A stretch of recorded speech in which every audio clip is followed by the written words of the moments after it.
한포지는 손가락 가쪽이나 손바닥, 발바닥에 작은 물집들이 생기는 것이 특징인 피부 질환입니다. 가려움증이 심한 분들이 많으셔서 문제인데요. 다른 피부염들이랑 마찬가지로 사라진 뒤에도 다시 재발하는 경우가 많아서 동영상을 준비했습니다.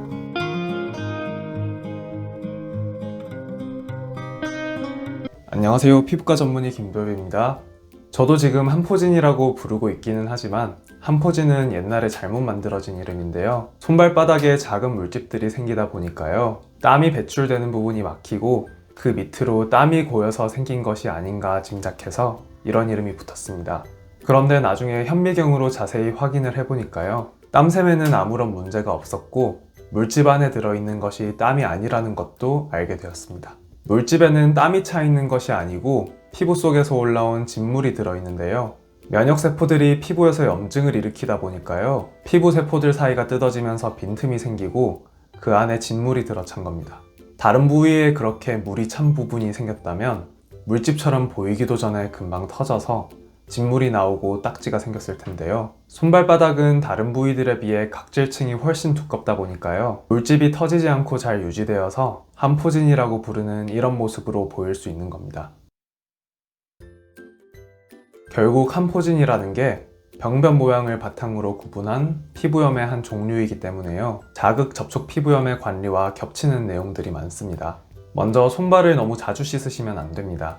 피부가 젖었다가 다시 마를 때마다 피부가 갈라지게 되는 문제도 있고요. 비누나 세제의 세정력이 강할수록 피부에서 만들어지고 있는 천연 보습 성분을 더 많이 씻어서 없애버리기 때문입니다. 그래서 알러지를 유발할 수 있는 항균 성분이나 향료 성분이 든 비누나 피부를 자극할 수 있는 알코올 성분이 들어있는 손소독제를 사용하시는 것보다는요. 세정력이 너무 강하지 않고 피부에 자극이 덜한 약산성 클렌저를 사용하시는 것이 좋습니다. 미지근한 물로 씻으셔야 하고요. 수건으로 부드럽게 두드려서 닦은 직후에 피부가 갈라지지 않도록 보습제를 바로 바르셔야 합니다. 손을 씻고 보습제를 바를 때까지는 반지를 빼고 계시는 것이 좋은데요.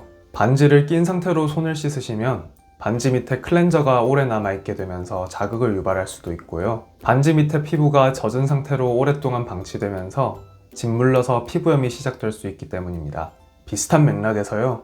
발에 한포진이 있다면 면양말을 신으시고 축축해지지 않게 잘 갈아 신으셔야 합니다.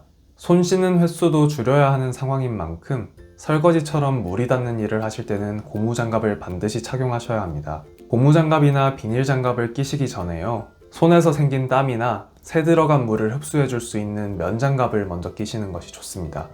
다 그런 건 아니지만 알러지 접촉 피부염 때문에 한포진이 생기는 분들도 있습니다. 제조업이나 건설업 등에서 사용하는 윤활유나 시멘트 등에 노출되어서 생기는 분들도 있고요. 이런 분들은 첩포 검사 등의 방법으로 접촉 알러지가 있는 것이 확인되면요. 해당 성분에 계속 닿으면 알러지 접촉 피부염 병변이 다시 생기거나 심해지거나 하기 때문에 잘 피하셔야 합니다. 같은 이유로요. 과일이나 고기 등의 식재료도 맨손으로 다루지 않는 것이 좋습니다. 이외에도 흡연이나 스트레스, 긁거나 터트리는 것이 한포진을 악화시키기 때문에 피하셔야 하겠습니다. 한포진이 이미 생긴 후에는 관리만으로는 빨리 좋아지게 하기가 어려워서요. 바르는 스테로이드나 알리트레티노인 등으로 치료하시는 것이 좋습니다. 한포진이 땀샘에 문제가 있는 것은 아니라고 말씀드렸는데요. 한포진이 있는 분들 중에서 땀이 많이 나는 다한증이 같이 있는 분들도 있기는 합니다. 이런 분들도 땀이 피부 속에 고여서 한포진이 생기는 것은 아니고요. 과다한 땀 때문에 피부 표면이 자극되면서 자극 접촉 피부염이 생기는 겁니다.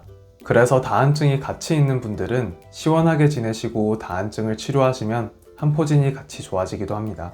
한포진이랑 비슷하게 보일 때가 있는 무좀이나 옴, 손발바닥 농포증, 수족구병 등은 아닌지 확인할 필요도 있는데요. 그럴 때는 해당 질환에 맞는 치료를 받으셔야 하겠습니다.